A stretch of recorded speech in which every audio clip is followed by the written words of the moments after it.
ಹಾ, ನೋಡ್ತಾ ಇದ್ರಲ್ಲ ವೀಕ್ಷಕರೇ, ಇಲ್ಲಿ ಆಟೋದಲ್ಲಿ ಆಟೋ ರಾಜ ಅಂತ ಬರ್ತಿದೆ. ಆದ್ರೆ ಇಲ್ಲೊಬ್ರು ಅಭಿಮಾನಿ ಒಬ್ರು ಸಿಕ್ಕಿದ್ದಾರೆ, ಅವ್ರನ್ನ ಮಾತಾಡಿಸ್ತಾ ಹೋಗ್ತೀನಿ. ನೋಡಿ, ಪಕ್ಕ ಇವರು ಡಿ ಬಾಸ್ ಅಭಿಮಾನಿ ಅಂತ ಇವರು. ಸರ್, ತಮ್ಮ ಹೆಸರು? ನಮಸ್ಕಾರ, ನಾನ್ ಶಂಕರಣ್ಣನ್ ಶಿಷ್ಯ ಆಟೋ ರಾಜ, ಡಿ ಬಾಸ್ ಅಭಿಮಾನಿ ಕೂಡ ಹೌದು. ಓಕೆ ಓಕೆ ಸರ್, ಈಗ ಇದ್ರೆ ನೆಮ್ಮದಿಯಾಗಿರ್ಬೇಕು ಅನ್ನೋದು ಸಾಂಗು ಆಡಿಯೋ ರಿಲೀಸ್ ಆಗ್ತಾ ಇದೆ. ಈಗ ನೀವು ಅವ್ರ ಅಭಿಮಾನಿಯಾಗಿ ನಿಮ್ಗೆ ಇದ್ರ ಬಗ್ಗೆ ಏನು ಅನಿಸ್ತಾ ಇದೆ? ಎಷ್ಟು ಖುಷಿ ಆಗ್ತಾ ಇದೆ? ಸರ್, ತುಂಬಾ ಅಂದ್ರೆ ತುಂಬಾನೇ ಖುಷಿ ಆಗ್ತಿದೆ. ಕಷ್ಟಪಟ್ಟು ಮೂವಿ ಮಾಡಿದ್ದಾರೆ, ಅವ್ರಿಗೆ ತುಂಬಾ ಜೀವನದಲ್ಲಿ ತುಂಬಾನೇ ಕಷ್ಟಪಟ್ಟಿದ್ದಾರೆ. ಅವ್ರಿಗೆ ಈ ಮೂವಿಯಿಂದ ತುಂಬಾ ಸಕ್ಸಸ್ಫುಲ್ ಆಗ್ಲಿ ಅಂತ ಎಲ್ಲ ಅಭಿಮಾನಿಗಳ ಕಡೆಯಿಂದ ನಾನು ಒಬ್ಬ ಅಭಿಮಾನಿಯಾಗಿ ಕೇಳ್ಕೊತೀನಿ ಸರ್. ಇದ್ರೆ ನೆಮ್ಮದಿಯಾಗಿರ್ಬೇಕು ಅಂತ ಇದು ಯಾವತ್ತೋ ಒಂದಿನ ಹೇಳಿದ್ದಂತ. ಹೌದೌದು, ಇದು ನಮ್ಮ ಬಾಯ್ಸ್ ನಮ್ಗೆ ತುಂಬಾ ಒಳ್ಳೇದಾಗ್ಲಿ. ಮೂವಿಯಿಂದ ಅಭಿಮಾನಿಗಳೆಲ್ಲ ಬಂದು ಫಸ್ಟ್ ಶೋ ನಿಮ್ ಮೂವಿ ನೋಡ್ತೀವಿ. ಪ್ರತಿ ಆಟೋ ಚಾಲಕರು ಅಷ್ಟೇ ಆಗಿರ್ಬೋದು, ನಾವು ಪ್ರತಿಯೊಬ್ರು ನಾವು ಬಂದು ಡಿ ಬಾಸ್ ಅಭಿಮಾನಿಗಳೇ. ತುಂಬಾನೇ ಖುಷಿ ಆಯ್ತು ಬಾಯ್ಸ್ ನಿಮ್ ಮೂವಿ ಕೇಳಿ. ಅವ್ರಿಗೆ ಒಳ್ಳೇದಾಗ್ಲಿ ಅಂತ ಕೇಳ್ತೀನಿ ಅಣ್ಣ. ಓಕೆ ಓಕೆ ನಾಳೆ ಇದು ರಿಲೀಸ್ ಆಗ್ತಾ ಇದೆಯಲ್ಲ, ಇದ್ರ ಬಗ್ಗೆ ಎಷ್ಟು ನಿಮ್ಗೆ ನಿಮ್ಮ ಫ್ರೆಂಡ್ಸ್ಗೆ ಮತ್ತೆ ಇವ್ರಿಗೆಲ್ಲರಿಗೂ ಹೊರದಂಚಲಿಕ್ಕೆ ತುಂಬಾ ಖುಷಿ ಪಡ್ತೀರಾ? ಇಲ್ಲ ಹೆಮ್ಮೆ ಬೇಸರದಲ್ಲಿ ಸುಮ್ಮನೆ ಆಗ್ಬಿಡ್ತೀರಾ? ಯಾವ ತರ? ಖಂಡಿತ ಹೆಮ್ಮೆ ಪಡ್ತೀನಿ. ನಾನು ಒಬ್ಬ ಸೋಷಿಯಲ್ ಮೀಡಿಯಾರು, ಸರಿನಾ? ನಾನು ಒಬ್ಬ ಸೋಷಿಯಲ್ ಮೀಡಿಯಾನಾಗಿ ಹೇಳ್ತೀನಿ ಕೇಳಿ.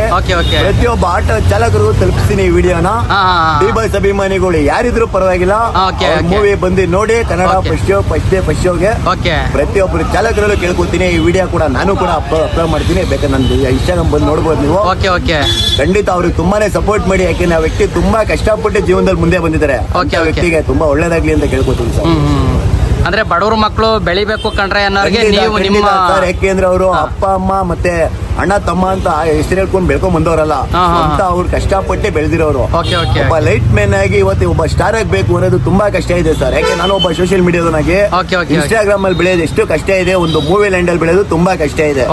ಓಕೆನಾ? ಅಂತ ವ್ಯಕ್ತಿಗೆ ತುಂಬಾ ಒಳ್ಳೇದಾಗ್ಲಿ ಅಂತ ಕೇಳ್ಕೊತೀನಿ. ಅಂದ್ರೆ ಡೆವಿಲ್ಗೋಸ್ಕರ ತುಂಬಾ ಕಾತುರದಿಂದ ಕಾಯ್ತಾ ಇದ್ದೀರಾ? ಖಂಡಿತ ಸರ್, ಖಂಡಿತ ಕಾಯ್ತಾ ಇದ್ದೀನಿ. ಆದಷ್ಟು ಬೇಗ ನಮ್ಮ ಬಾಯ್ಸು ಕೂಡ ಈ ಸಮಸ್ಯೆಗಳಿಂದ ಹೊರಗಡೆ ಬರ್ಲಿ ಅಂತ ಕೂಡ ಕೇಳ್ಕೊತೀನಿ ಸರ್. ಅಂದ್ರೆ ನೀವು ದೇವ್ರಿಗೆಲ್ಲ ಹೋಗಿ ಒಂದಷ್ಟು ಪ್ರೇಯರ್ ಮಾಡ್ಕೋಬೇಕು ಅಂತ ಏನಾದ್ರು ನಿಮ್ಮ ಮನಸ್ಸಲ್ಲಿ ಏನಾದ್ರು? ಖಂಡಿತ ಇದೆ ಸರ್. ಈ ಬೇಲ್ ರದ್ದಾಗಿ ನಮ್ಮ ಬಾಸ್ಗೆ ಖುಷಿಯಿಂದ ಆಚೆ ಬೇಲಾದ್ರೆ ನಾವು ಅಭಿಮಾನಿಯಾಗಿ ನಮ್ಮ ಬಾಸ್ ಟೆಂಪಲ್ಗೆ ಹೋಗಿ ಪೂಜೆ ಮಾಡಿಸ್ಬೇಕು ಅಂತ ಅನ್ಕೊಂಡಿದ್ದೀವಿ. ಓಕೆ ಸರ್, ಆಯ್ತು ಸರ್. ನಿಮ್ಮ ಈ ಆಡಿಯೋದ ಬಗ್ಗೆ ನಾನು ಕೇಳಿದ್ದಕ್ಕೆ, ಆಡಿಯೋ ಬಗ್ಗೆ ಬಹಳ ಮನಬಿಚ್ಚಿ ಮಾತಾಡಿದ್ರಿ. ನಿಮ್ಗೆ ನನ್ನ ಚಾನಲ್ ಕಡೆಯಿಂದ, ನಮ್ಮ ವೀಕ್ಷಕರ ಕಡೆಯಿಂದ ತುಂಬ ಹೃದಯದ ಧನ್ಯವಾದಗಳನ್ನ. ಧನ್ಯವಾದ. Thank you.